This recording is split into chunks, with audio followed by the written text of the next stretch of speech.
साझा कर रही हैं विश्व शांति दर्शन पर कहानियां अनोखी सीख।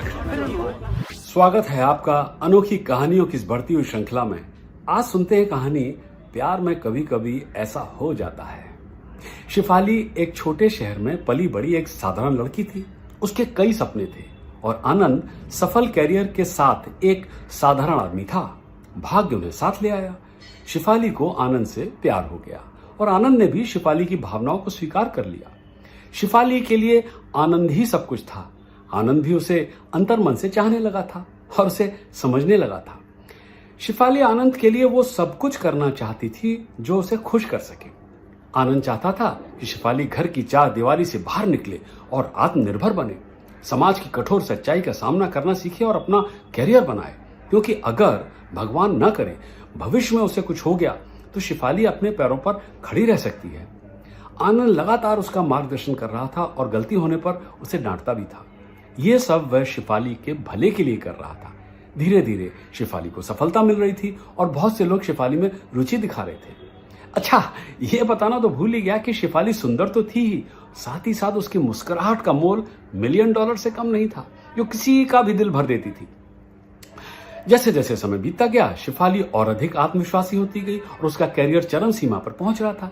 आनंद, जो हमेशा उसके साथ था, उसका मार्गदर्शन कर रहा था, उसे और अधिक प्रगति करने के लिए प्रोत्साहित कर रहा था। हालांकि अब शिफाली को आनंद का सलाह देना, प्रोत्साहित करना पसंद नहीं आ रहा था। उसे लगा कि वो अपना निर्णय लेने में सक्षम है, मगर आनंद का मार्गदर्शन करना बंद नहीं हुआ। नतीजा, मतभेद बढ़ने लगे। शिफाली की समझ में नहीं आ रहा था कि आनंद क्यों उसे और अधिक करने के लिए मजबूर कर रहा है, क्यों धकेल रहा था। अब शिफाली ने आनंद की बातें अनसुनी करना शुरू कर दिया। आए दिन दोनों में झगड़े होने लगे। इसका परिणाम यह हुआ कि शिफाली आनंद से अलग हो गई। जाते जाते उसने आनंद से कहा, मैं हमेशा तुम्हारी बात सुनने वाली नहीं हूं। मैं खुद तय कर सकती हूं कि मेरे लिए अच्छा क्या है और बुरा क्या है। मैं एक सफल औरत हूं। लोग मुझे स्वीकार करने में ज्यादा खुश होंगे जैसी मैं हूं। अगर तुम्हें यह पसंद नहीं है तो तुम जा सकते हो अपने रास्ते। आनंद आहत महसूस कर रहा था। वह शिफाली से बेइंतहा प्यार करता था क्योंकि वो एक साधारण घरेलू लड़की थी। उसकी समझ में नहीं आ रहा था कि शिफाली उसके बारे में इस तरह नकारात्मक तरीके से क्यों सोच रही है। आनंद तो हमेशा यही चाहता था कि शिफाली आत्मनिर्भर हो, और जब जब उसने सफलता की नई ऊंचाई हासिल की थी, आनंद का सर हमेशा गर्व से उठ गया था। वह इस तरह की बातें कैसे कर सकती है। एनीवे, जाते जाते आनंद ने शिफाली से कहा, शायद सफलता का अहंकार तुम्हारे सर चढ़ गया है, जो तुम अपने दिल में मेरी भावनाओं को महसूस करने में विफल रही। मैं तुमसे प्यार करता था जब तुम एक साधारण लड़की थी, बिना कैरियर के और बिना सफलता के। मेरा इरादा हमेशा तुमको प्रोत्साहित करना था, ना कि तुम्हें तुम्हारी कमी महसूस कराना। शायद विफलता मेरी है कि इतना समय हमने साथ बिताया, फिर भी मैं ये नहीं समझ पाया कि तुम मेरे लिए क्या हो और मैं तुम्हारे लिए क्या चाहता हूं। मेरे पास तुम्हें देने के लिए शुभकामनाओं के अलावा और कुछ भी नहीं था। मेरी यही इच्छा थी कि तुम मुझसे अधिक सफलता प्राप्त करो और वो गलतियां न करो जो कभी मैंने की थी।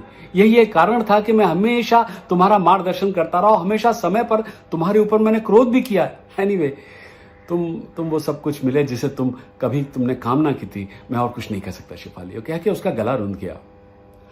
आनंद जानता था कि वे दोनों एक दूसरे के लिए बने हैं। कोई भी उन्हें उतना खुश नहीं कर सकता था जितना वे एक दूसरे को करते थे, लेकिन उनके पास कहने के लिए कोई शब्द नहीं बचा था। उसका दिल टूट गया था। समय के साथ शिफाली को अपनी भूल का एहसास हुआ, लेकिन बहुत देर हो चुकी थी और फिर उसे जीवन भर पछतावे के साथ रहना पड़ा। कहानी खत्म। देखें क्या सीखा और क्या पाया हमने इस प्रेम कहानी से। यही कि जो आपकी हिफाजत करते हैं वे आपका मार्गदर्शन करना भी जानते हैं। हो सकता है उनके ओवर प्रोटेक्टिव होने की वजह से कभी कभी वे आपके साथ कठोर हो जाएं, पर अंततः उनका एक ही मकसद होता है, आपको सही रास्ता दिखाना, आपके भले के लिए। सोचिए ना जरा अपने अतीत के बारे में, उस व्यक्ति के बारे में जो कभी आपके जीवन का एक हिस्सा था लेकिन आज नहीं है। तो आज आप कहां होते अगर ऐसा व्यक्ति आपके जीवन में नहीं होता। अहंकार और क्रोध हमें कहीं का नहीं छोड़ता है, क्योंकि अंततः इसकी कीमत हमें अपने जीवन के सबसे मूल्यवान हिस्से को देकर चुकानी पड़ती है। अगली बार सुनिएगा एक और अद्भुत कहानी ऐसे ही अनोखे अंदाज में।